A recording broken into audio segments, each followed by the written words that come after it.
Now we're going to talk about Racel Marin. That's what we're going to say. So Racel Marin, we covered Rachel's case, didn't we, from right from the beginning. 2 years ago, Racel was walking along, or we don't know if she was walking or jogging around the Martin Parr Trail in Maryland in the USA, when she was just taken and brutally killed by this guy. I'm not going to say his name, but his name is on there. He has gone into the hellhole. I did do a video of him going into the hellhole because he was finally, is this the one? Yeah. He was finally caught after going on the run. He went all over America. He'd already killed someone in his native Ecuador. He tried 4 times to get over the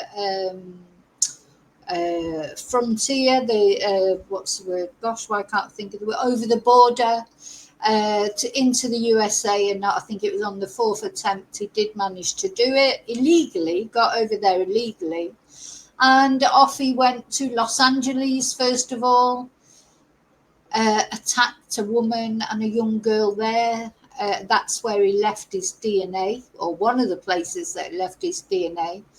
Next time he turned up, of course, we don't know what he did along the way, but the next time he turned up was right over the other side of America when he attacked Racel Marin in Maryland.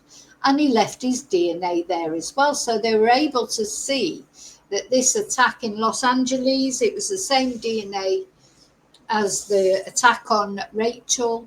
And, you know, they were able to link up those 2 crimes, even though they were so far away from each other. And finally, due to genetic genealogy through Othram. And, you know, I don't know if you know about Othram. That's the agency, isn't it? Let me get up their post because they made a post about it. Yeah, Othram. They're the agency, Othram Tech, that I'm following. I'm following them on Twitter. It's very, very, very interesting. They are. And they've helped to solve a lot of cases. Not only, you know, like old cold cases, you know, where bodies have not been identified even. You know, so Othram is slowly ploughing through these, if you like, with, you know, the police are using them. So Othram Tech, join our mission to revolutionize how forensic cases are solved, justice is served, and families are mended. And it meant, here we go, this is their post about Rachel's case. Just now, the man who raped and murdered Racel Marin was sentenced to life without parole. And like the Idaho student murders, this was a real-time active case. And we need this technology deployed for all active violent crimes and threats to public safety. And they've made this post honoured that Othram could assist Harford County Sheriff's Office and FBI to help identify the suspected rapist and murderer of Racel Marin. We should be deploying this tech for active cases. Serial predators continue to harm others till caught. There's no doubt that this man, Victor, he would have carried on killing, hurting, raping. You know, he's only 23 years old and he's already murdered 2 women and brutally attacked 2 others, as far as we know. You know, he may have done a lot more. So Othram is a fantastic, you know, as I say, I follow them, and quite often they'll come up with, they say, oh, like this: honoured that Othram could assist the Yavapai County Office of the Medical Examiner in identifying a 2015 John Doe as Michael Wayne Mest. So imagine, you know, your loved one's gone missing years ago, This is 10 years ago, but they've solved cases from much further back. Here's a 2008 one that say they don't solve the case. What they solve is who the person is. So these are people who would have been John Does or Jane Does, and they have managed to bring at least some resolution to their loved ones. It is heartbreaking to find out that they are deceased, of course. But at least then you find out what's happened to them, that's so important. And then the police start the investigation then, don't they? Whether they've died in suspicious circumstances, it's for the police to take it any further than that, of course. But what the Othram do is they help with this genetic genealogy to, and that's how Rachel Marin's killer finally was brought to book, because his DNA, it was linked to his relatives, and it all sort of came together in that way. And although there was other evidence, circumstantial evidence, it's funny, I was thinking about it, with a murder, a lot of it is circumstantial evidence, isn't it? There's a lot of talk about the Delphi murders. I want to do a video on that soon, because Richard Allen's wife has come out on a documentary and spoke, and of course she's still in denial. She thinks he's innocent, and a lot of people say, oh well, it's circumstantial evidence, but most murders are solved with circumstantial evidence, because nobody's there to actually watch the murder taking place, are they? So it'd be rare. So what the police departments have to do, the investigative teams, they have to put together it won't be just one thing, maybe with DNA, but of course there was no DNA in the Delphi murders, which is what a lot of, personally, I think there was no DNA because he was DNA aware, and he put those girls in the river and washed off all the DNA. That's what I think. But there was other circumstantial evidence, and of course the fact he confessed it many times. But anyway, I'm not here to talk about that in this video, but we will talk about it. Circumstantial evidence is just as valid as any evidence, if there's enough of it. That one thing is not enough. We saw that even with the Erin Patterson mushroom murders. It wasn't just one thing that convicted Erin, was it? It was all the things all put together. But nobody was actually there in her kitchen watching her put the death cap mushrooms in the beef Wellington. So circumstantial evidence sometimes, of course, that's all you've got. And her DNA obviously was all over everything because it was her dehydrator, and it was her kitchen, and though we never found the plates, of course, we don't know what happened to the plates. So circumstantial evidence should not be dismissed as not being important. It's very important. Sometimes that's all that's all you've got. You're not going to have a video of somebody actually killing somebody, or rarely you're going to actually have that, are you? So anyway, so he was caught, he's been sentenced, and that's what we're just going to look at. We're going to look at a couple of things on Facebook. Now, first thing is I want to show you. This is Rachel's daughter. Now, I think I'm fine showing this because it's been shown publicly by Rachel's ex-partner, the father of Faye. This is Faye, her oldest daughter, who is now 20. And she is now a mother as well. So Rachel is a grandma, but she never got to see in this life. She never got to see her grandchild. But anyway, so Faye is 20 now. And let's have a look at the post that's been put on.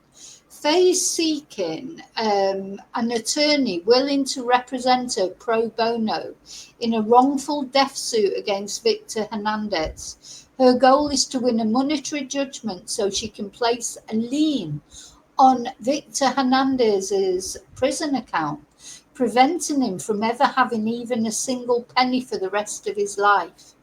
This would stop Victor from purchasing even basic comfort items from the commissary, making it so he cannot so much as buy a Raymond seasoning packet.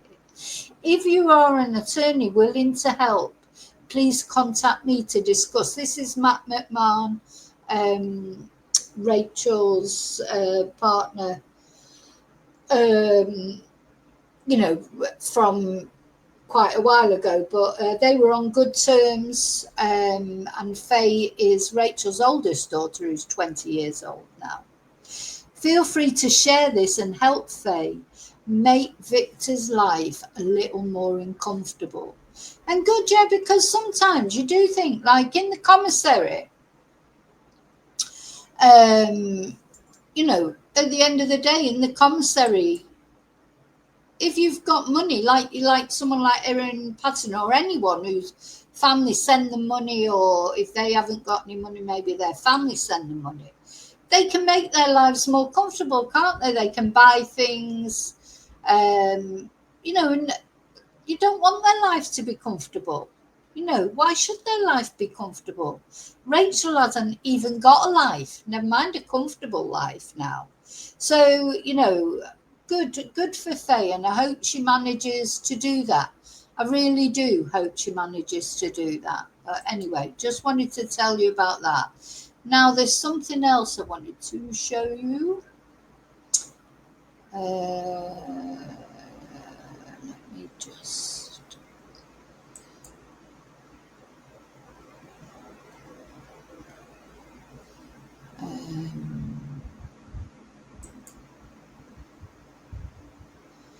I want to show you the official statement that has been released from the Hartford Sheriff's Department. Remember Sheriff Jeff, my sheriff. Let's have a look at his. So this has been shared by Decipher Podcast, very good podcast. And let's have a look what he had to say. So this is Sheriff Gaylor. He's the one that was in charge of the investigation as far as Maryland was concerned. And he was very specific that what he wanted. Because, Victor is still wanted in El Salvador, of course, and in Los Angeles. But I don't think he's going anywhere.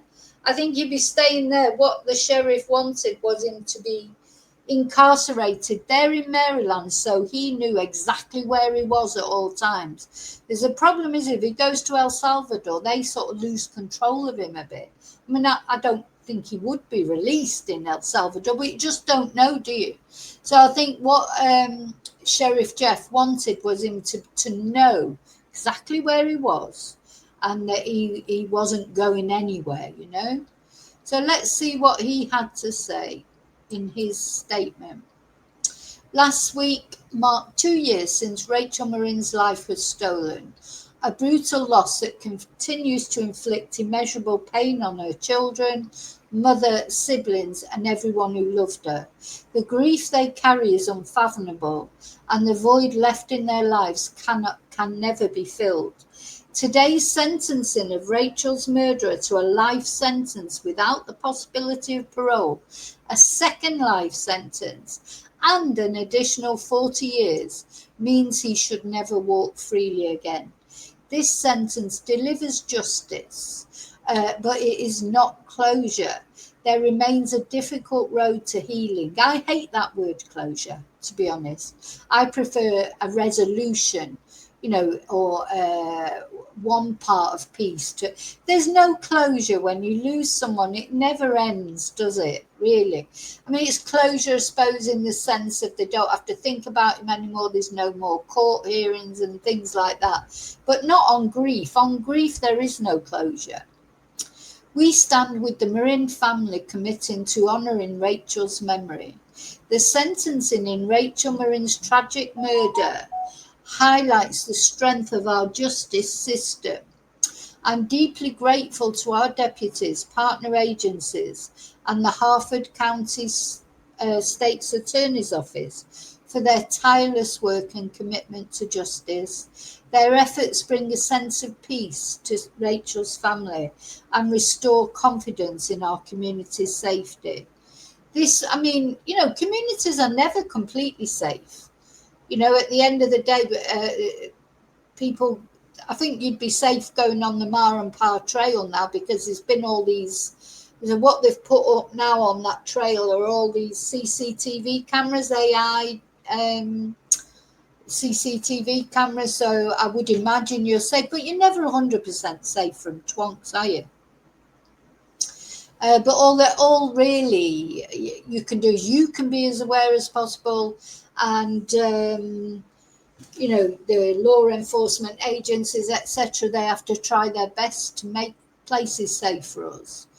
And it's interesting because it's still not 100% certain yet whether Rachel was targeted especially, or whether that horrible man was just waiting for any woman to walk past, like a crime of opportunity. There is some talk that he had photos of Rachel on his phone. He certainly had photos of Rachel on his phone after she died. But there is some talk that's never been confirmed, as far as I know, that there were photos on his phone from before she died. Did he target Rachel? Did he follow her? Did he know her routine? Because he lived, right there in the vicinity. Not that it makes any difference. Unfortunately, Rachel is still dead, whichever way it is. But to me, I find it particular. Did he stalk her, or was this a crime of opportunity? But anyway, what really matters is he's never going to be able to do it to any other woman. So this moment is not just about accountability, it is about honouring Rachel's memory, reaffirming our promise to every resident of Harford County.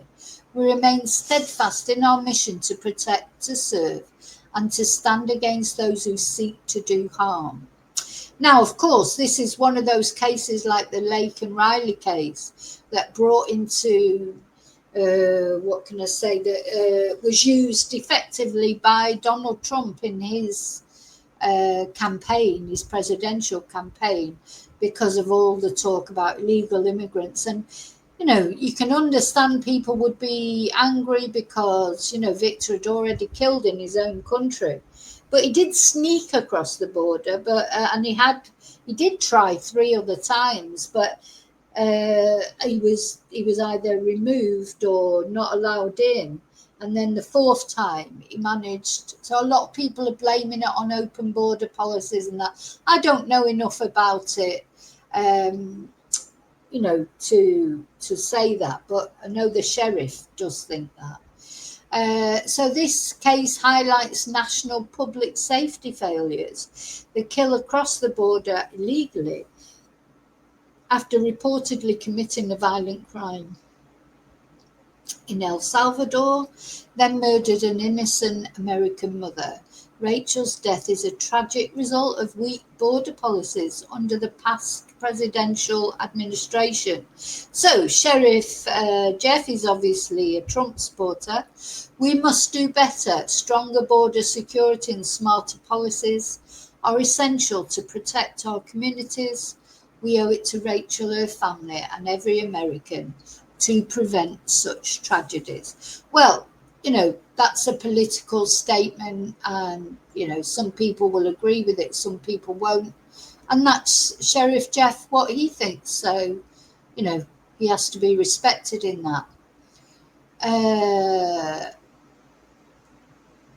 Yeah, so I just wanted to talk about the sentencing. It was a good sentence. Obviously, no sentence will bring Rachel back. That is the tragedy of it all.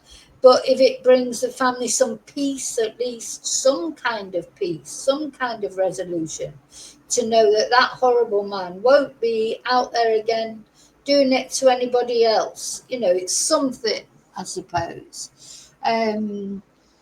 And yeah, just, they don't have the death penalty in Maryland, but and I don't believe in the death penalty. I hope this guy suffers. I hope he suffers every day while he's in prison.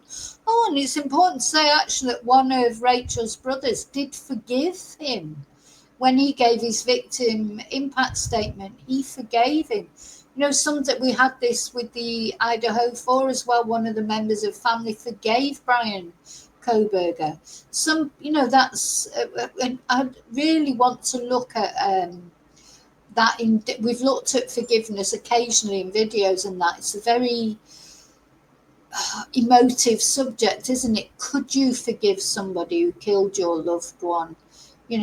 Could you, or do people do it for their own peace of mind? Sometimes I remember watching the sentencing of the Green River killer, the victim's impact statement that made him cry and actually forced some emotion out of him, because he was like the Koberger type, and Victor showed no emotion whatsoever. He refused to give a statement. He thanked the judge for offering him the chance to give a statement, but he didn't want to say anything. So he didn't apologise. He didn't take responsibility for his actions. But in the Green River killer trial, sentencing, one of the families of the victim stood up and forgave him. And the Green River killer had shown no emotion, right? And he killed a lot of people. I mean, he's one of the most prolific serial killers ever. He'd not shown any emotion until that point. And when this guy started forgiving him, he started crying. And I thought, gosh, why? Why has that made it? All those people saying, like, all the other victims, their impact statement, how terrible it is, how it's affected their lives, what horrible person he is, blah, blah, blah, blah, saying what they thought from the heart. And then one person stands up and forgives him and is reduced to a blubbering wreck. It's odd, isn't it, how they have these, why would forgiveness make him cry when all the other things that people were saying to him, which were true, the horrible things that he'd done and the horrible person he was, didn't make him cry, and he only started crying when someone forgave him? It's quite odd, isn't it? How now when Brian Koberg was forgiven at his sentencing hearing by one of the family members, he didn't start crying. I mean, he's the weirdest man, isn't he? He's like, he looked at those victims' families right in the face as they were talking, and he looked at them like they were specimens. He's like in a jar. That's what it reminded me of. And he got angry occasionally. You could see that he was clenching his jaw. We haven't even had a chance to look at that yet, but we will look at it one day. He got really angry, didn't he, when one of the victims, I think it was her sister, really had a good go at him and, exposed him for the small man that he is. But yeah, he just sort of looked at those victims' family like they were specimens in a jar. He is a true creepy guy. Victor is a creepy guy in a different way. Don't know about Victor's like this. He's like an animal type to me, and he's quite cunning that's an insult to animals. He's quite cunning in his way. I don't think he's clever, but he's cunning, and he showed a cunningness to escape for as long as he did. Whereas I think Brian Koberger, he's like, what is it? He's like, he thinks he's superior. He's one of those who thinks he's superior, but actually he's not. I don't think Victor the Viper, Rachel's killer, I don't think he thought he was superior. He's just like your basic, sort of just working on basic instinct all the time. Don't think he thought he was cleverer than anybody else. And he probably got away with it longer because of that. He literally was just, whereas I think Brian Koberger, of course, he got caught quite quickly, didn't he? Because he thought he was too superior. Sometimes you can think you're too superior and you think, oh, you know, you're cleverer than the police. I don't think Victor thought he was cleverer than the police. I don't think he even thought that way. He just acted on base animal instinct. And, you know, maybe that's why he got away with it, because you can't think like those people. And, of course, they're travelling all over the place. It's funny, isn't it? Because how did he manage to do all that traveling? I don't know. And illegal. So it feels like that once you get into America, then, is it? Once you're in there, you can go anywhere. Don't the states have their own borders? You know, maybe they should be looking at that as well. Because why should you be able to, surely to go into a state, you should have to show some identification or something, but I don't know. Anyway, I don't know the answer, but yeah. So I just wanted to, hi UT, I just wanted to talk about that, about Rachel's, well, about Victor's sentencing. He got the strongest sentence that he could have done. So that's good. That's good. Doesn't bring Rachel back, unfortunately, but at least it means that nobody else will ever be, no other woman anyway. I mean, he might end up hurting someone in prison. Who knows what will happen to him in prison? Or he might end up getting hurt. But he'll be put in with other people like him. Do you know what I mean? So I don't know that he will get hurt in prison, really, to be honest. Okay, so that was talk about Rachel. So now we're going